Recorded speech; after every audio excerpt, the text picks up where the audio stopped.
Welcome to Legal Innovation Spotlight, the podcast that brings you the latest advancements in legal tech and knowledge management. I'm Ted Theodoropoulos, and I connect with the industry's brightest minds to provide you with valuable insights and actionable takeaways. So sit back, relax, and let's dive in. Carolyn Humpherys, how are you today? Hey, doing fantastic, Ted. So happy to be here with you today. Yeah, I really appreciate you coming. I had a conversation. I know Gina from Traveling Coaches, and I think she was getting a kick out of some of the analogies I was making on LinkedIn about different AI tools. I was comparing them to operating systems and said that Copilot reminded me of MS-DOS a little bit. And she's like, you know what? I know that probably hurts your heart. That hurts my heart. But I'm a believer. It's just, I think it's early days. But before we get into all that, so you work with traveling coaches. You've got a background. You talk about Copilot all day. Why don't you just introduce yourself, tell everybody what you do, where you do it, that sort of stuff. Yeah, sure. I've been with Traveling Coaches coming up on 21 years already. So I started in 2003 leading their training curriculum development program, essentially. So I led that team for about 10 years and moved over more into the consulting realm. So I am a learning and change management consultant. I help law firms adopt new technologies. So that's what I do all day, every day. So I love learning new technologies. And Copilot has really been probably one of the most exciting things that I've been a part of in a long time. So, it's not often that we truly get new tools, to play with. Yes, we get upgrades to tools, they get facelifts, they improve. But this is like really new, and it is just shaking up how we get work done. And I've seen it in my own work and the work that I do. And it makes me a complete fangirl of Copilot, of AI tools in general. There's a ton of fantastic products out there on the market, but Copilot is still, I think, my number one day-to-day go-to product because it's everywhere.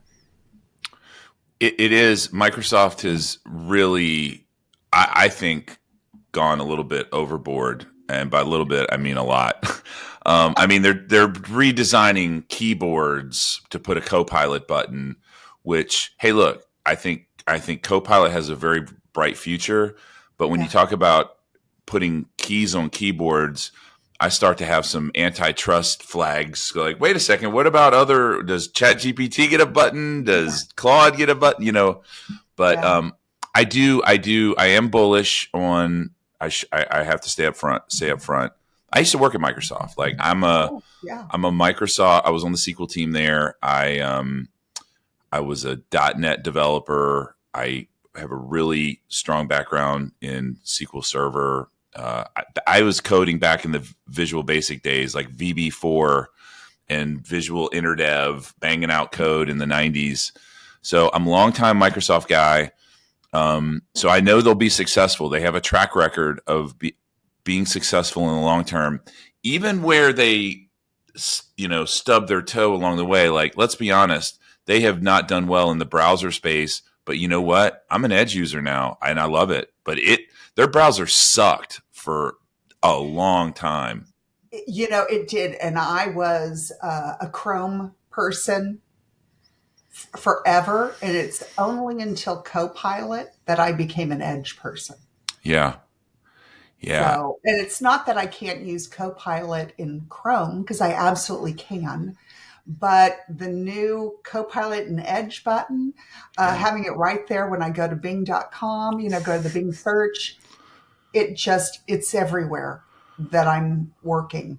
So I've really become a fan of those tools. And there's times where I find even in Edge, just being able to click that little button for the read view, to remove all of the ads and different things, that helps me out too when I want to use like the notebook feature and I just want to get a clean copy of the text to paste it into Notebook and then do a query. Edge helps me do that, right? So it's Yeah. little things, little nuances that all of a sudden it's like, oh, that's why I want to use it. That's why I want to be in Edge. That's why I want to be in Copilot, you know. So it's all of those little things that just add up throughout Yeah. your day. And Internet Explorer, we used to call it Internet Exploder. Internet Internet Explorer sucked for its entire lifetime. It was known as the best browser to download another browser. They never got that right, and Edge was not very good until they finally adopted some open standards, which the Chromium HTML engine, and now it's great. And like you said, there are some real advantages to using it. I start to have some antitrust questions around that too. But anyway, that's a subject for another day. I love, what I love in Edge, and it's really not even Copilot related, but Teams. Now, if you launch a link from a Teams chat and Edge is your default browser, it frames in the chat thread on the right margin of the screen, so you can scroll the page and type without. I mean, I have a big monitor, but if you're on a laptop, that matters. You're not alt tabbing, so Right. that's nice as well. Yeah. Well, and it's even, when I'm launching it, it's even putting my Outlook off to the side on the right. And I can choose to minimize that if I, want to control my real estate. But it's kind of nice because let's admit it, we can all doom scroll sometimes. And just having my inbox right there, I can see my messages. I can keep on track of what it is I'm looking for. And I'm not having to, pin and organize my windows, which, as long as we're giving shout outs to Microsoft, let's give a shout out to Windows 11.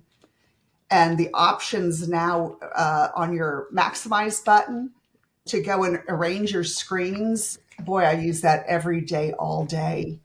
Love those features, and it just helps me manage my real estate a little bit more effectively. So, again, we can talk about all the great things that Microsoft is doing to improve their products, and Windows 11 from Edge.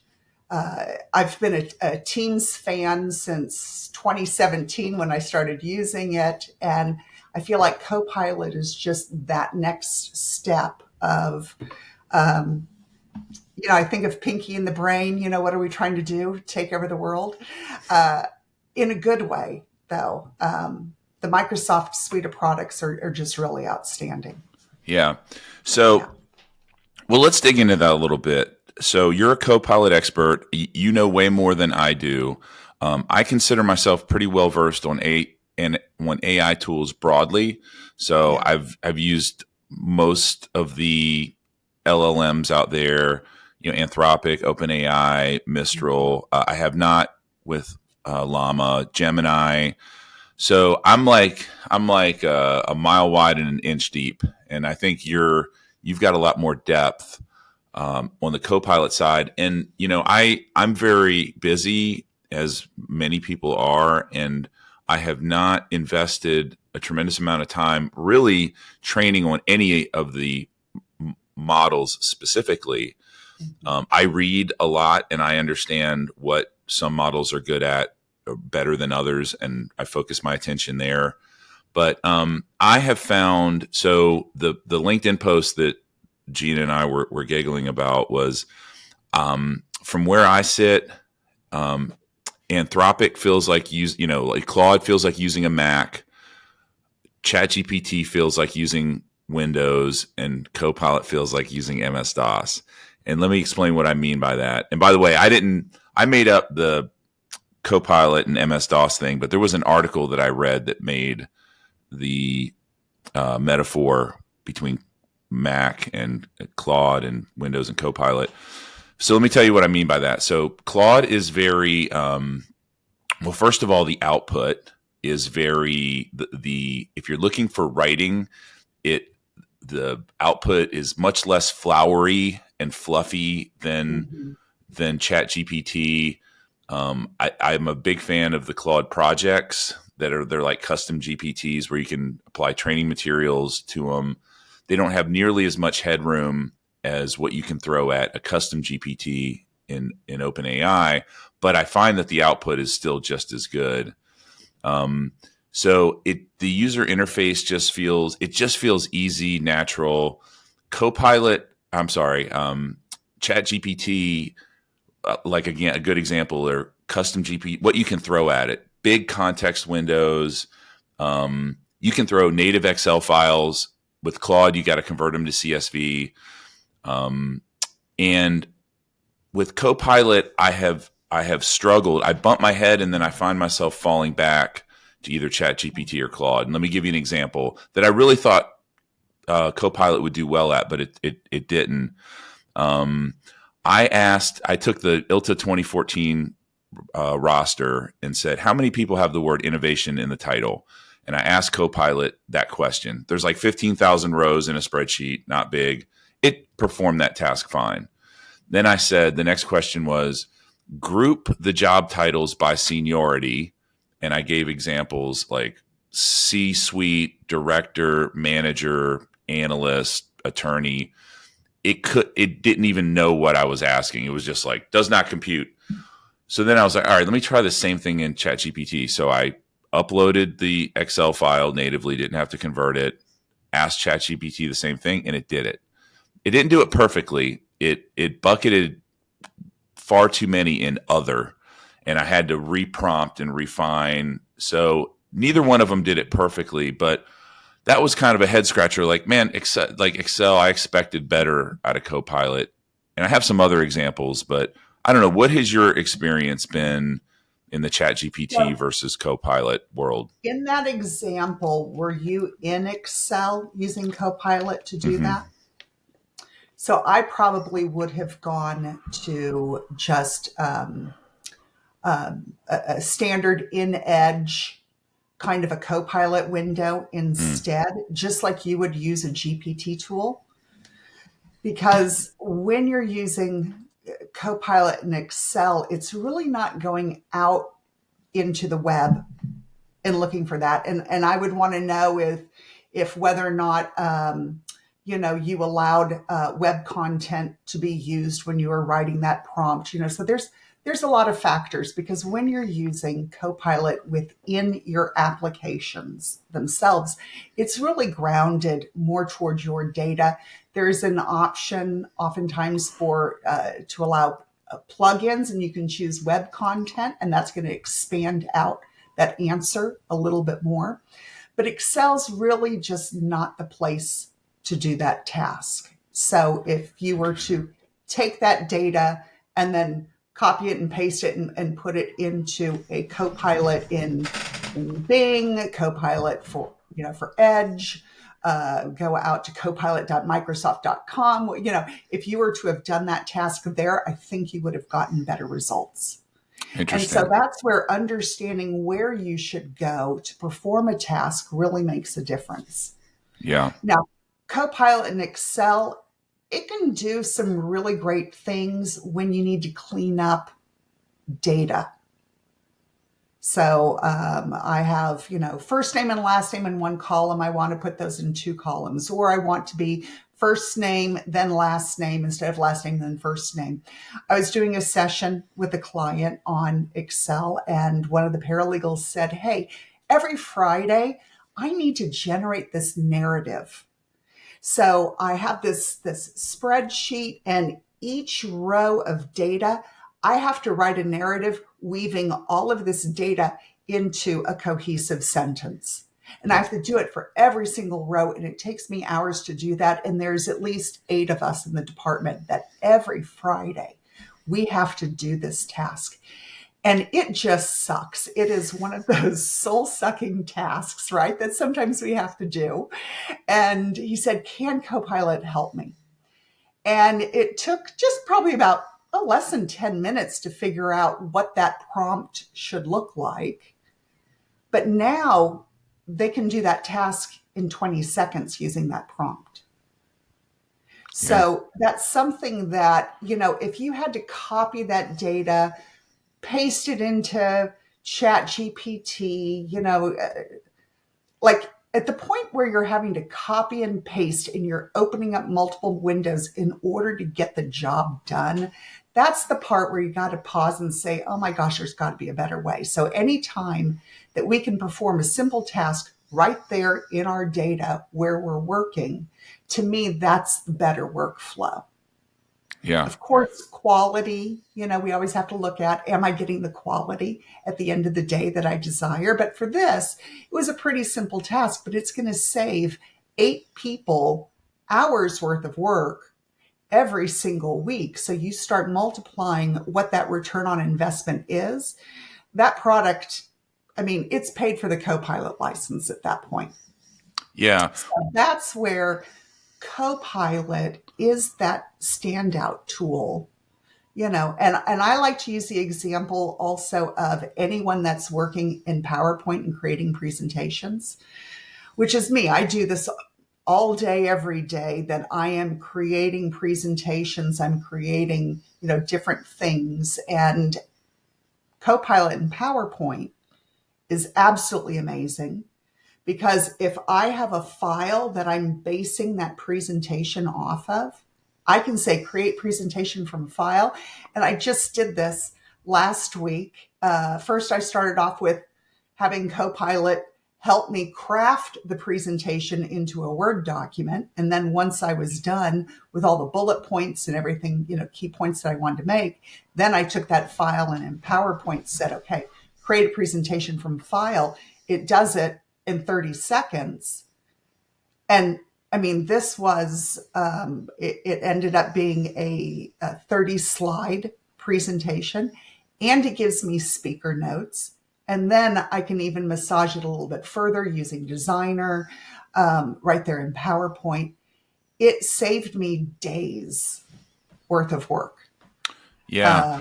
From start to finish, the whole process from, creating and ideating around, what I was going to speak about for that presentation. All in all, I mean, it just is so powerful. Now, can ChatGPT help get me to done? Absolutely. But when it comes to generating the slides, it's not good. It's terrible. Absolutely. PowerPoint is a Copilot in PowerPoint. If that's what you do and that's what you do often, it will absolutely transform your work and save you so much time. And it's, that's the thing that gets me excited at the end of the day. Yeah. I probably, so this is why I use the MS-DOS metaphor, because I've tried what you're describing, but I probably didn't do it right.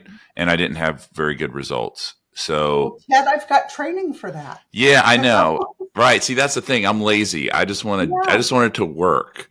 But so let me tell you kind of what I did. A better example is in Outlook, where I have struggled with Copilot as well. And I had lunch with a guy from Microsoft who happens to be living here in St. Louis, and he's really well versed on this stuff. And he told me, he goes, the in-app Copilots are beta quality. So he said they will be better in the future. But like with Copilot, I categorize all my Outlook calendar into the Covey quadrants, the important, not urgent, important and urgent. And I do it so that I can look at my week and just at a glance know how proactive or reactive am I being. And it's super helpful. But what I wanted to do was ask Outlook. I went into Outlook Copilot and I said, tally all of my calendar time in each of the custom categories and give me a total for each. And it can't do it. What it tries to do is it reads the title of the meeting invite and creates its own categories. It can't access the categories that you assign it. And this was, I did this about maybe 2 or 3 months ago, but I dug deep on trying to make it work because that's a really good use case for me. I posted in Microsoft forums, and the feedback I got was there's some update that is needed for the Outlook Copilot to get access. So I know it's going to get there, but like today, when you talk about ROI, I have real questions about that, because it feels like a beta tool to me, with a lot of promise, but it's not priced like one, right? I mean, $30 per user per month is, twice what an E3 license is, right? But a Chat GPT is $20 a month. It is, and there is I think and this is a good segue. I think Copilot, where they have a unique advantage is around privacy. So ChatGPT, you pointed it out the last time we talked, even with the paid license, you can't guarantee that there's not human eyes reviewing your stuff. ChatGPT now has it's called Teams, ChatGPT for Teams. And I went and read through the privacy policy there just the other day. Yeah. And the way it reads is, it says the classifications created are metadata, so it generates metadata automated. But the last sentence, it says business data is only subject to human review as described below on a service by service basis. I think that's a deal breaker for law firms. Like, law firms can't have any chance. Like, if you have an M&A practice and you upload a draft of a acquisition document, a transaction document, and somebody reads that, massive risk. So Copilot, I feel like that's the big advantage. Is that true? Oh, absolutely. And, when you look at ABA rules and duty of confidentiality, no matter if it's a merger or any lawsuit whatsoever, your client or matter, not necessarily lawsuit, but every single matter deserves the same level of confidentiality. And sometimes even just revealing the client's name is a breach of that confidentiality. So that's where I think the Microsoft tools really stand out. Also, I love the Microsoft Graph, in that when you enter a prompt, right, you're using your internal for work, Copilot chat kind of feature, whether it's within Teams or Outlook or Windows, wherever that's at, because it's enterprise grade. When you go to search for that data, you can ground it within the data within your organization. So that's going to help not have hallucinations. That's going to help with making sure that it's relevant to you, the people you work with, your clients, but also you won't be able to access any information that you don't already have access to. Now, this goes into the conversation about security by obscurity. Have people saved things in the system in places where they just thought, well, I'll just put it here and nobody's going to know that it exists, right? So Copilot helps unveil that and make you aware of that. But Copilot didn't violate any security rules. Sure. The individual put it in a bad place to begin with. Shame on them, right? But this is where training and just making sure that our HR data is locked down, our client data is, proper labeling, sensitivity labels, all of that are applied to our content before we start using, these tools, broadly. But Microsoft has tools to help you with managing that and getting ready. So I think they've done a fantastic job in ensuring that you don't see anything that you shouldn't. And this really goes into the speed question also. ChatGPT, boy, is that fast. That is quick. Copilot, I run the same thing. It takes a little bit longer, not a lot longer, but it's a few seconds longer to perform the same task. But there's a reason for that, because it's going to that graph, grounding your security rights. And then it's going to the LLM, getting the answer, and then going through the graph again. Hmm. So it's this double check to make sure that you are not getting any information that you should not have access to. So as long as your data has this proper, security already placed on it, um, and rights on that information, then the graph is going to take care of that for you, and it's going to make sure that you are not revealing any sensitive information, such as HR data, right? That internal data or sensitive client information. You should only see the things that you should be able to see, not anything more. And even if you have delegate rights to your attorney's inbox or to another person's inbox, Copilot's not going to reach into that inbox and pull that data. So you can't use Copilot on someone else's email, even if you do have delegate rights to that. So there's some really good, I think, just layers of security that are naturally in place. And for that, I mean, I'll sacrifice a couple extra seconds on a prompt for that additional layer of security any day, and just to have things grounded in my data as well, Yeah. so that the response is more relevant. Yeah, I know it's got two layers of grounding. Yeah. All right, I'm going to throw another challenge at you. Uh, Okay. law firms don't keep. I've been doing internet extranet development in SharePoint for 16 years. Have a real good feel for how law firms use SharePoint. There's very little interesting data in SharePoint. There's no work product in SharePoint. The only time the work product goes into SharePoint is if they have an extranet and they've synced it from their DMS. The work product stays in the DM. Law firms also are very immature in their adoption of Teams broadly. Mm-hmm. They're True. they're changing. True. It's slowly getting traction, and I think it will be the de facto standard. But they primarily use it for three basic use cases: chat, Mm-hmm. presence, and online meetings. Is how Yeah. law firms are using Teams right now. So, do you know who Jeff Teeper is? Have you ever heard that name? If you're not a SharePoint person, you might not. He's like the godfather of SharePoint at Microsoft, but Okay. only the SharePoint nerds know who he is. These are his words, not mine.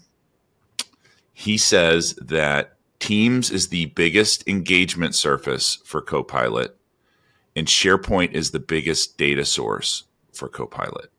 So Yeah. we've got, law firms really are immature in their usage of Teams today. I know of, I don't know, maybe 10 AM law firms that are really adopting it in meaningful ways. The rest are kind of getting their feet wet. So the biggest engagement surface law firms broadly aren't really using heavily. And then where Copilot gets most of its data is from SharePoint, and they don't keep any work product in there. It's mostly like HR docs, project management stuff, training, that kind of. So it's really down to email, right? That's really that's its repository of information in the graph. Email and their calendar, of course, and Teams chats. But do you think that limits the today? Like, I know long term, as firms get more mature with Teams, and I think how much they end up putting in. I don't think they're ever going to put work product in SharePoint personally, but I don't know. Do you think that holds it back in terms of value?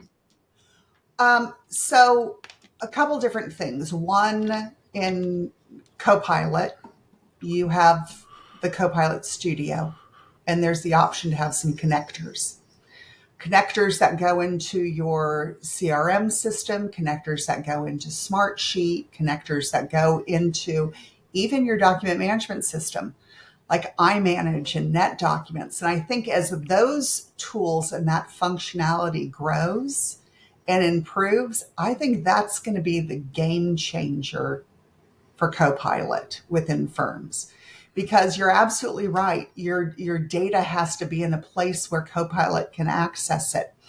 And one of the downsides, I'll I'll hit on Microsoft for just a moment on one thing in particular. Yes, I can go into my DMS and I can go and export or check out a document to a place where then Copilot can access it. I can check it out to OneDrive. But then there is a hot second, and more than a hot second, it's more like 5-10 minutes before you're in Copilot and you can hit that backslash key and start typing the name of the document before Copilot is going to recognize it. Interesting. Ugh.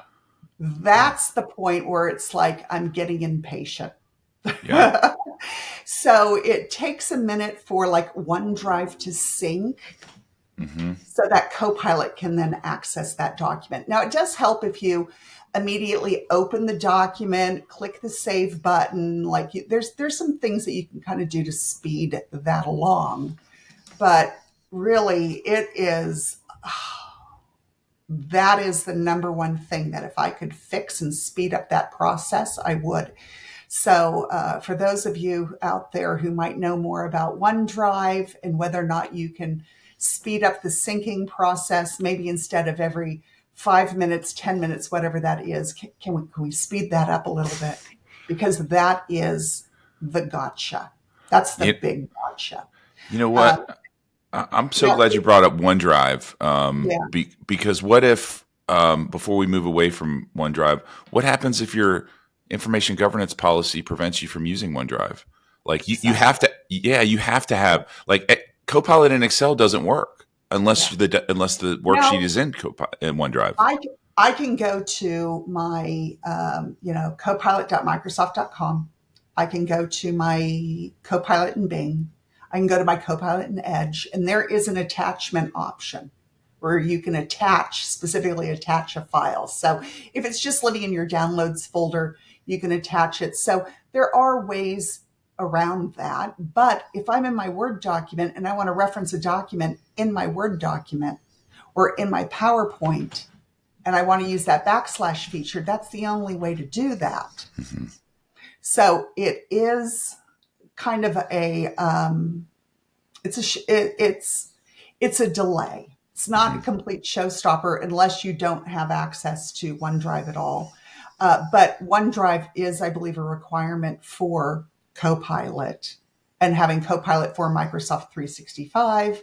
It's kind of like being on the, always on channel, always current channel as well. So there's certain requirements that are needed.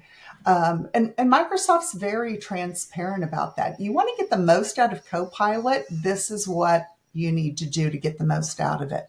And having your data in an accessible location is part of that deal. It's part of that contract, if you will, of getting the most out of the product. So if you don't have OneDrive, maybe Copilot for Microsoft 365 isn't for you, but you could still allow people to use the Copilot in Edge, Copilot in Bing. You could still allow them to use those elements, which frankly are available for free. There's no cost associated with that. They're still getting some benefit.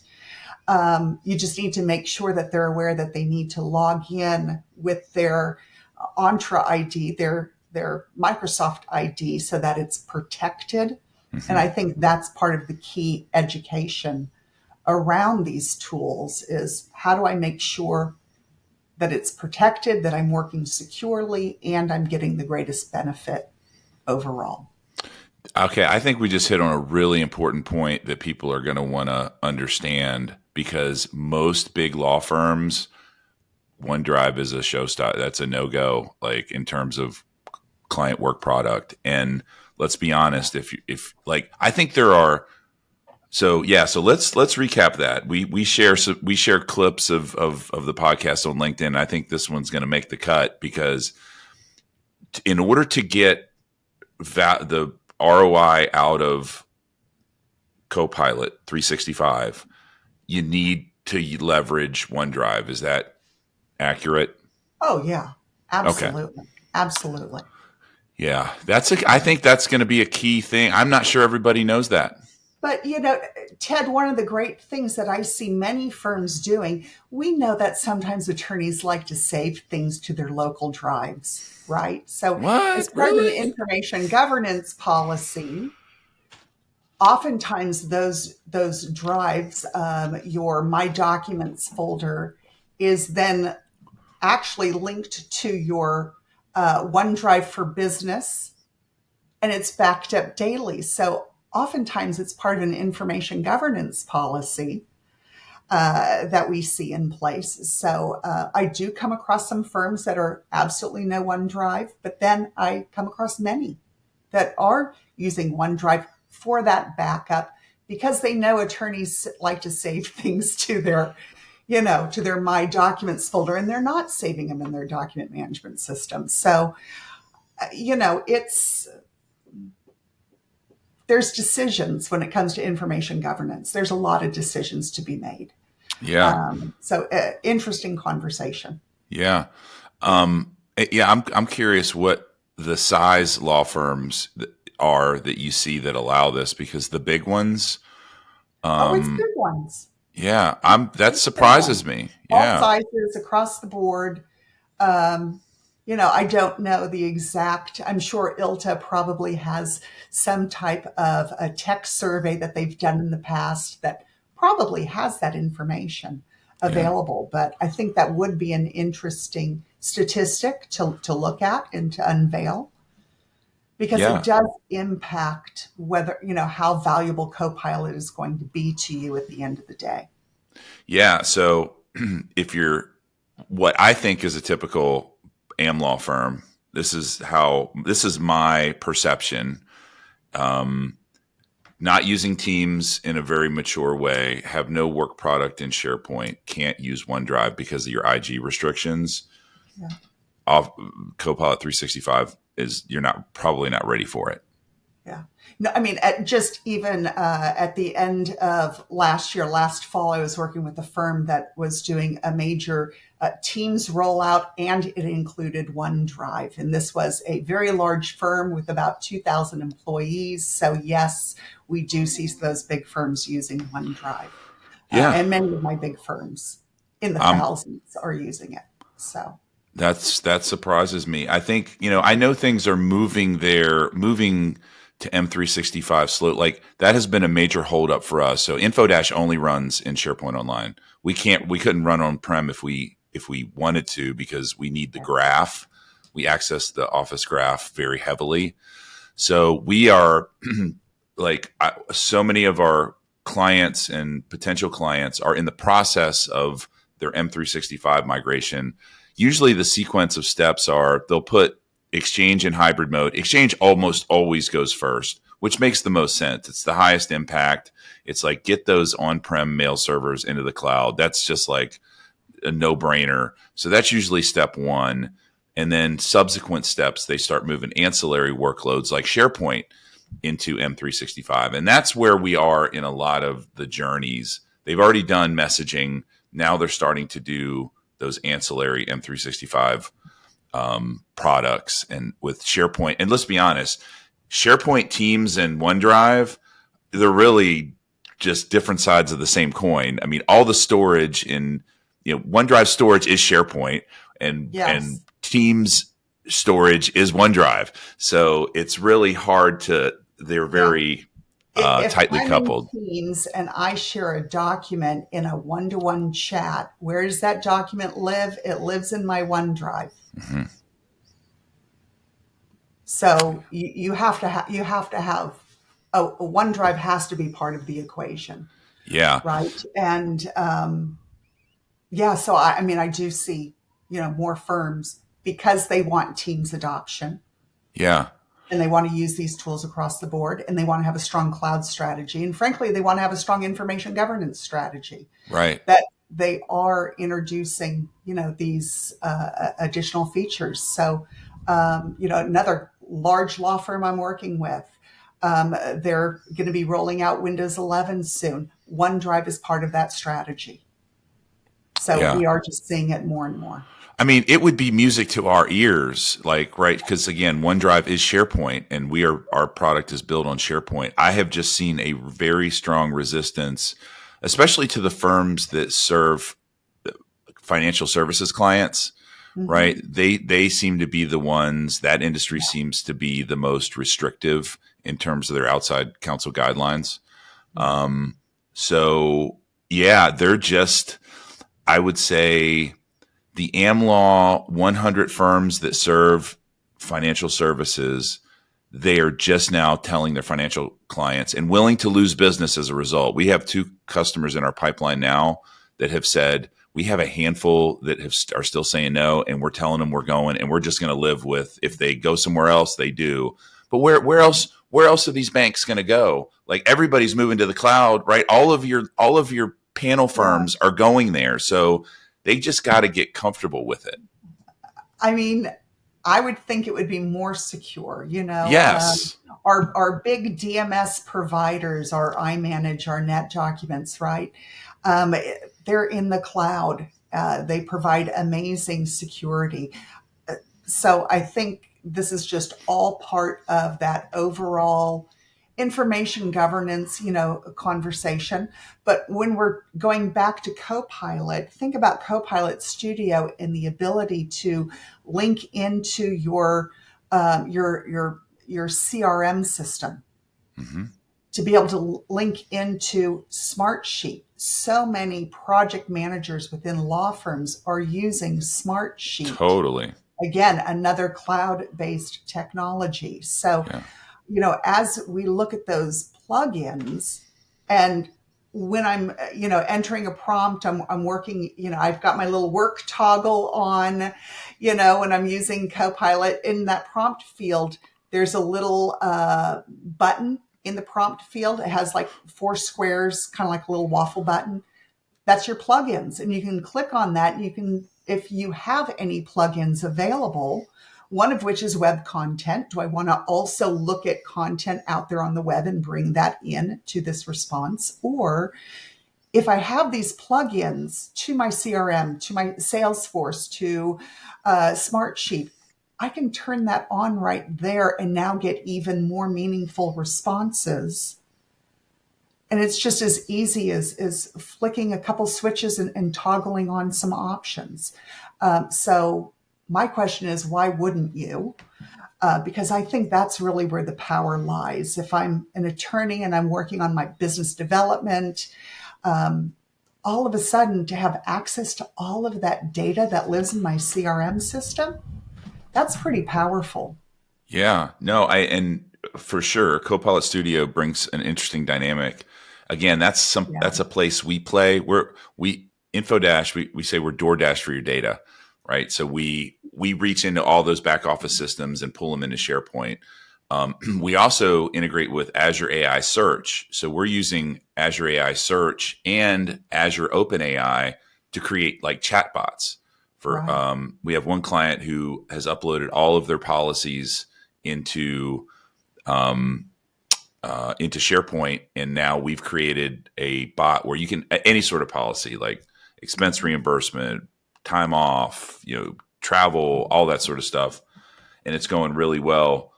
One final point. And Yeah, before we switch gears, I even want yeah, to give a shout out to, if you've ever used the Microsoft Forms tool yeah. before, Copilot is even there in your Forms tool. It can help you really quickly create an entire survey that now you can send out to people. I mean, it's amazing. Now, there's also supposed to be Copilot in OneDrive. I attended TechCon 360 in Seattle back in June and attended a session that was all about Copilot and OneDrive. It hasn't appeared Hmm. yet for me in my OneDrive. So they showed a lot of cool things, even the ability to compare 2 documents and Hmm. be able to analyze the substantive difference between those 2 documents. I have not seen that functionality yet. I don't know what magic switch I have to turn on, to get it to show up. But sometimes when Microsoft rolls out new features, it's not of a flip of a switch where everybody gets it at the same time. Yeah. It's this rolling wave. But frankly, they said that it came out in like February, March timeframe. I'm still waiting for it to show up. And that's where on the admin level, there may be something at the admin level Yeah. that needs to be turned on to have access to that. Yeah. And early Yeah. adopters, they used to, I forget what they call it, early Yeah. adopters. We did it. I don't know if we're still doing it. Okay. I know we're running out of time, man. I cannot believe how quickly this conversation went, but, firms that I have been pontificating on, like how to roll out Copilot within law firms, right? Because enterprise wide, to me, I'm anti that. I think that's a huge mistake. And I think that incrementally going into those waters is a much better strategy. And I personally think that right now, this is obviously purely opinion, but that there are more compelling business of law use cases than there are practice of law use cases.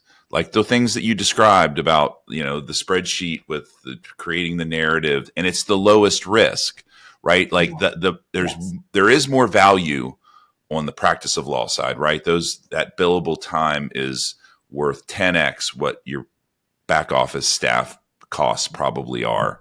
So, but we're still early days. I don't know. What are your thoughts on that, on a way to roll this out?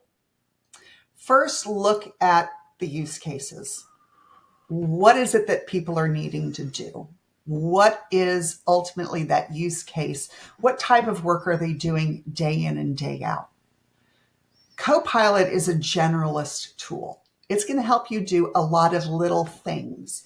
I would not use Copilot to create a contract or to do any kind of legal research. There are better specialized tools out there. Your Westlaw tools, your ND Max, your Pattern Builder, those types of tools that are specifically designed. Disco has some great tools as well when it comes to like deposition summaries. Those are tools that have been products that have been highly trained to do this one thing or this, smaller group of things really, really well. So think about what it is that these individuals are doing on a day-to-day basis. Now, your paralegal, okay, they'll be doing deposition summaries. They could probably use, that type of a tool. But how often are they cleaning up Excel data? What is the menial tasks that really get written off on a bill that you can't charge for? Those are probably the things that Copilot can help you do really well. And so it's all about the use case and that return on investment at the end of the day. So look at your use cases. I recommend doing innovation labs. I think Copilot can benefit people across all roles. Even just the coaching feature in Outlook, coach me, help me write this email a little bit better. Not everybody's a great writer. Lawyers are, by trade, great writers. They're really great with words, right? So they may not struggle so much with crafting those emails. So just think about those use cases and then calculate the return on investment. How often do you do this? How many times a week? How much time is it saving you? And then calculate that out across a year. And what is your billable rate? What is your time worth?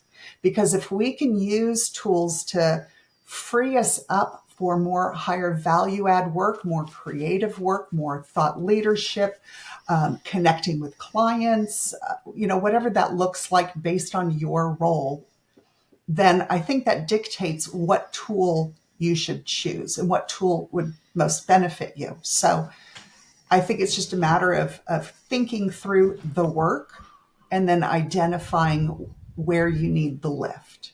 Yeah. And that sounds sensible to me. Yeah. Well, amazing conversation. How do people get in touch if they want to learn more about what you do and engage? What's the best way to get in touch with you?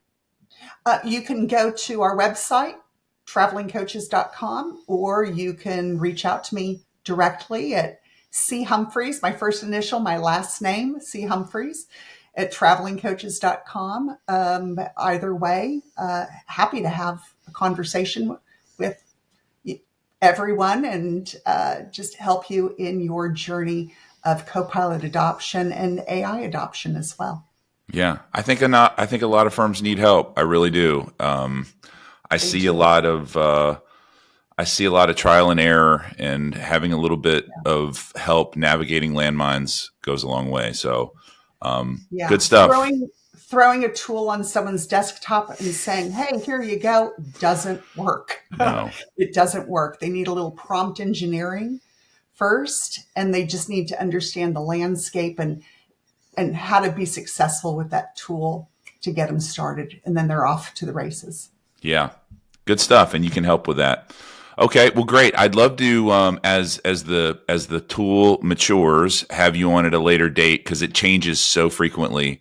So let's plan on doing that at some point. But I really appreciate you being on today, and I appreciate your time.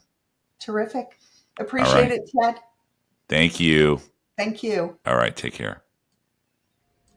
Thanks for listening to Legal Innovation Spotlight.